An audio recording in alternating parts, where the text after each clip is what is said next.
We've assembled here today to talk about relationships, but just sort of a unique part of that, the aspect of the termination of relationships and the breakup and that whole cycle, because there's a lot of commonalities amongst people in terms of the ending of a relationship and the traumatic nature of that thing and the recovery from that. A lot of the patterns that people get into, the traps they fall into, the back and forth, the ways that we just punish each other, maybe when we know it's done and we just keep beating this dead horse. There's a lot of things we do wrong. And we want to try and help folks understand themselves and what they're doing maybe a little bit and why they're doing it. And there's no getting around the pain of it. And we want to address that too and hopefully help people feel less alone in that and provide some hope too, that it could be going somewhere better for them in the future. And then how to assimilate all that has happened into a story that's helpful and makes sense for them moving forward. So, Ian, I'll start with you. You know, let's just each tell just a little bit of our own breakup history and why. I mean, we have degrees in counseling and such, but why the hell else are we qualified to talk about this? I mean, have you ever been heartbroken, Ian? Yes.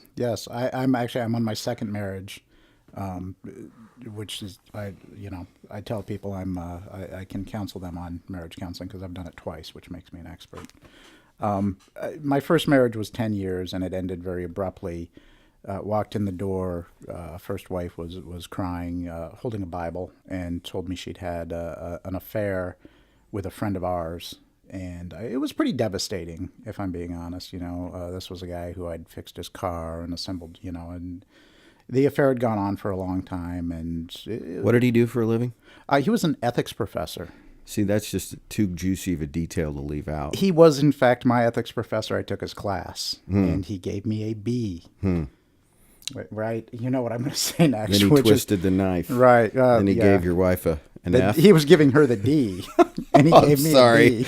Okay, well. You stepped on my joke. It's funny.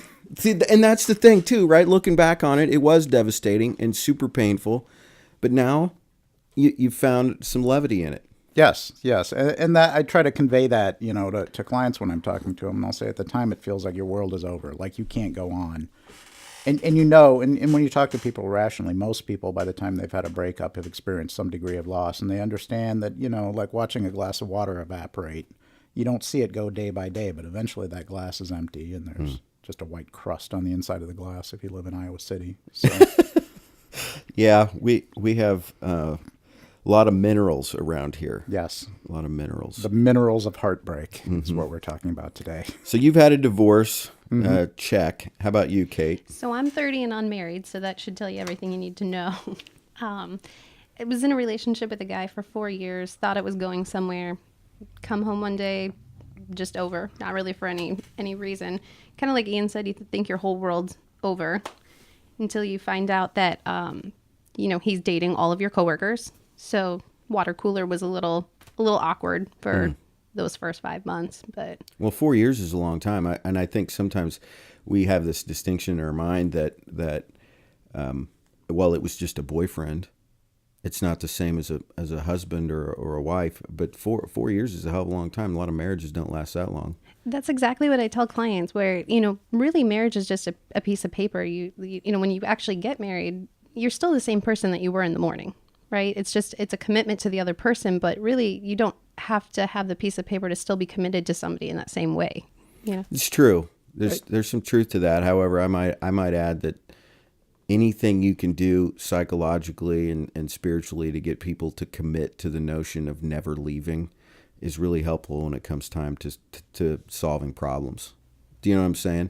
Yeah, that's a good point. I mean, if you got one foot out the door, or it's easy, or you're not fully committed, then I think it's hard for me to work with couples sometimes that are really unsure of whether or not they even want to be in the relationship when it comes to actually getting down to the nuts and bolts of solving some of their communication and difficulties and such, because I mean, that's not the question at hand. The question is whether or not you want to work through your commitment issues right now.